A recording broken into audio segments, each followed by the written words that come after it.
আমার নাম সাইফুল ইসলাম। আমি দেখতে পাচ্ছি ধানমন্ডি 32-এ আপনাদের পাল্টা বারবারই পুলিশের সাথে এটার বিষয়ে একটু কিছু বলেন তো। হ্যাঁ, ধানমন্ডি 32-এ আমরা আছি, অবস্থান করছি। আমরা চাচ্ছি আজকে শেখ হাসিনার রায় হবে এবং আমরা শেখ হাসিনার ফাঁসি ছাড়া অন্য কোনো রায় মেনে নিব না।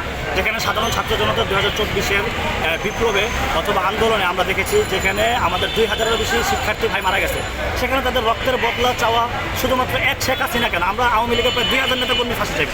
কারণ তারা যতটা হত্যা করছে ঠিক ততটাই হত্যার বদলা আমরা রক্তের বদলা এইভাবেই নিব। কোরআন আমাদেরকে সেভাবেই শিখাইছে, কিসাসের কথা বলেছে।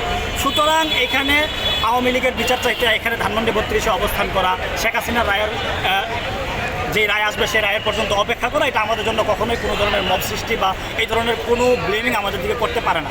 আমরা এখানে শান্তিপূর্ণ অবস্থান নিচ্ছি। আমরা ধানমন্ডি 32-এর সামনে এসেছি। ধানমন্ডি 32টা এমনিতেই অর্ধেকটা ভেঙে ফেলা হয়েছে। আমরা চাইতেছি এটা একদম ভেঙে গুড়িয়ে দিব এবং সমতল ভূমি বানিয়ে দিব। এখানে পুলিশ, র্যাব বা সেনাবাহিনী এদের কারোর সঙ্গে আমাদের কোনো দ্বন্দ্ব নাই। আমরা চাই তারা আমাদেরকে শান্তিপূর্ণভাবে এখান থেকে যেতে দিবে। আমরা আমাদের কাজ সারবো ধানমন্ডি 32-এ, তারপর আমরা ঘরে ফিরে যাব। আওয়ামী লীগ বা ফেসিবাদের যে দূষর আছে ছাত্রলীগ, আমরা এদের কোনো অস্তিত্ব এই বাংলায় টিকে থাকতে দিব না। আমরা শুধুমাত্র এটাকেই ধানমন্ডি 32-কে ভাঙতে চাই না। আমরা আওয়ামী লীগের যে প্রধান কার্যালয় আছে আমরা সেটাকেও ভাঙতে চাইব এবং টুঙ্গিপাড়ায়ও যদি মাজার করা হয় আমরা সেটাকেও ধূলিসাৎ করে দিতে চাইব। হ্যাঁ, সাধারণ কবর বঙ্গবন্ধু থাকতে পারে, কিন্তু বঙ্গবন্ধুর নাম করে যারা সাধারণ ছাত্র জনতার রক্তকে হালাল করে নিয়েছিল তাদের অস্তিত্ব এই বাংলায় টিকে থাকবে, এটা আমরা কোনোভাবে মেনে নিতে চাইব না।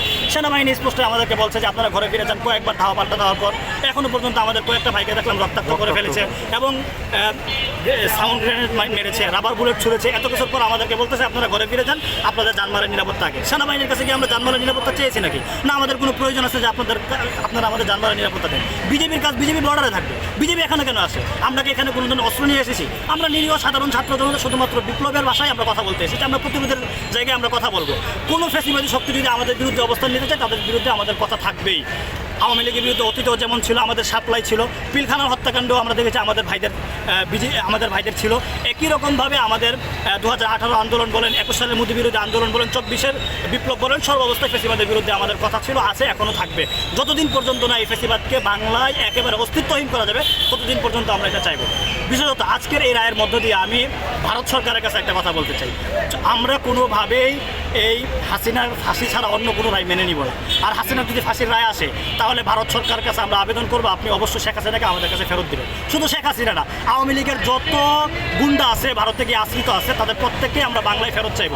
কিছুদিন আগে জাকির নায়েক যখন বাংলাদেশে আসতে চেয়েছিল, জাকির নায়েক ভারতের রাষ্ট্রদ্রোহী অভিযোগে নরেন্দ্র মোদী বাংলাদেশের গভর্নমেন্টের কাছে এই ধরনের আবেদন করেছিল যে জাকির নায়েক যখন এই বাংলায় আসবে তখন জাকির নায়েককে যেন ভারতের কাছে হস্তান্তর করা হয়। জাকির নায়েক তো বর্তমান সময় মালয়েশিয়ায় আছে। মালয়েশিয়ার কাছে কি নরেন্দ্র মোদী চাইতে পারে না? নাকি ওখানে তার জোর নাই? নাকি সে বাংলাকে 24-এর পরবর্তী সময় এসেও মনে করতেছে যে এই বাংলা এখনও পর্যন্ত তার হাসিনার আধিপত্য বা ফেসিবাদী এখনও এই সাম্রাজ্য শক্তিটা এখনও রয়ে গেছে?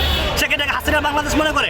তাহলে এখন এই সময় এসে সে জাকির নায়েককে কীভাবে চাইতে পারে আমাদের কাছে? আমাদের কাছে চাওয়ার তো কোনো অধিকার নাই। বরং আমরা নরেন্দ্র মোদীর কাছে শেখ হাসিনাকে চাইবো, আপনি শেখ হাসিনাকে আমাদের কাছে ফেরত দিয়ে দেন। আমরা শেখ হাসিনাকে বাংলাদেশের আদালত অনুযায়ী যে বিচার আসবে, আন্তর্জাতিক ট্রাইব্যুনাল শেখ হাসিনার বিরুদ্ধে যে রায় দিবে সে রায়কে আমরা কার্যকর করবো ইনশাআল্লাহ। ঐক্যবদ্ধ থাকবো ইনশাআল্লাহ।